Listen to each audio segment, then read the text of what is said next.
ఏమైంది? మన విషయం ఇంట్లో అన్నయ్యకి తెలిసింది. చాలా సీరియస్గా ఉన్నాడు. నన్ను తిట్టాడు తెలుసా? ఎవరి ఇంట్లోనైనా ఎవరి అన్నయ్య అయినా అందరు ఇలాగే ఉంటారు. అన్నీ సర్దుకుంటాయి. కూల్.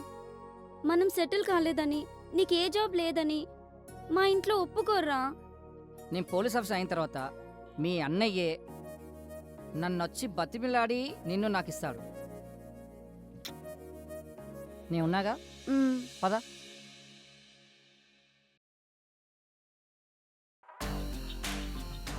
అలా చూడకే.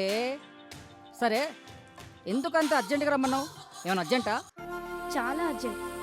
మా అన్నయ్యకి మన విషయం తెలిసినట్టు ఉంది. ఎప్పుడు ఏ రెస్ట్రిక్షన్స్ పెట్టని నాకు ఈ మధ్య అబ్జర్వేషన్లో పెట్టినట్టున్నాడు. ఎక్కడికి వెళ్తున్నావు, ఎందుకు వెళ్తున్నావు, ఎప్పుడు వస్తావు, ఇలాంటి ప్రశ్నలు వేస్తున్నాడు. అంతేకాదు, నా మీద, నా ఫోన్ కాల్స్ మీద నిఘా ఎక్కువైంది. అందుకే డైరెక్ట్గా నీతో మాట్లాడదామని వచ్చాను. చెప్పు, ఎప్పుడు పెళ్లి చేసుకుందాం? పెళ్ళా? ఏంటా తొందర? ఒక 1 year ఆగితే నేను పోలీస్ ఆఫీసర్ అయిపోతాను కదా. ఆ పాటికి నేను తల్లిని కూడా అయిపోవచ్చు. మా అన్నయ్య ఆల్రెడీ సంబంధాలు చూస్తున్నాడని తెలిసింది. చూస్తే చూన్ని, ఆ వచ్చే వరకు నువ్వు నచ్చాలి కదా. అంటే నేనంత చెండాలంగా ఉంటానా? ఛ, నా ఉద్దేశం అది కాదు.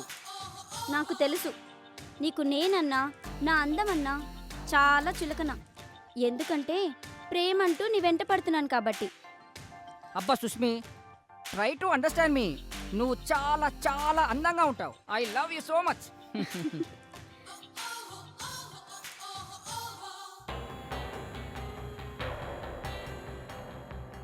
ఏయ్, ఎక్కడి నుంచి వస్తున్నావే? వాడేం మంచోడు కాదు. నిన్ను ప్రేమ పేరుతో మోసం చేస్తుండు. అన్నయ్య, అతను చాలా మంచివాడు అన్నయ్య. నీ ఆస్తికే ఎసరు పెట్టాలనుకుంటున్న స్వార్థపరుడు. 1 సంవత్సరంలో పోలీస్ ఆఫీసర్ అవుతాడు. అయినా నాకు ఆస్తి అవసరం లేదన్నయ్య. నీ మీద మోసు తీరాక వాని అసలు రంగు ఏందో బయటపడుతుంది. అమ్మా నాన్న ఉంటే నన్ను అర్థం చేసుకునేవాళ్ళు.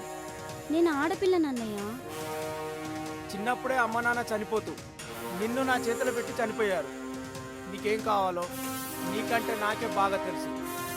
మనకంటే ఐశ్వర్యవంతుని తెచ్చి వాడికంటే అందగానే నీకు తోడుగా తీసుకొస్తాను. అప్పటి వరకు నా పరువు తీయకు. లోపలివా.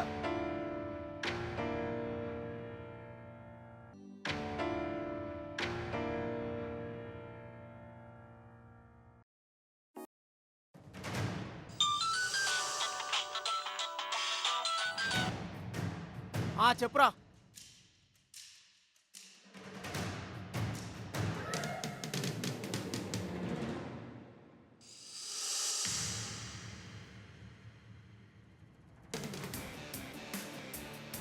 ఒరేయ్ సుబ్బు, నువ్వేం చేస్తావో నాకు తెలియదు.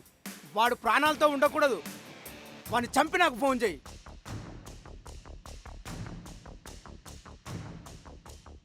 హలో, ఎక్కడున్నావు? మా అన్నయ్య నిన్ను చంపడానికి మనుషుల్ని పంపించాడు. జాగ్రత్త. నువ్వు అక్కడే ఉండు, నేను వస్తున్నా.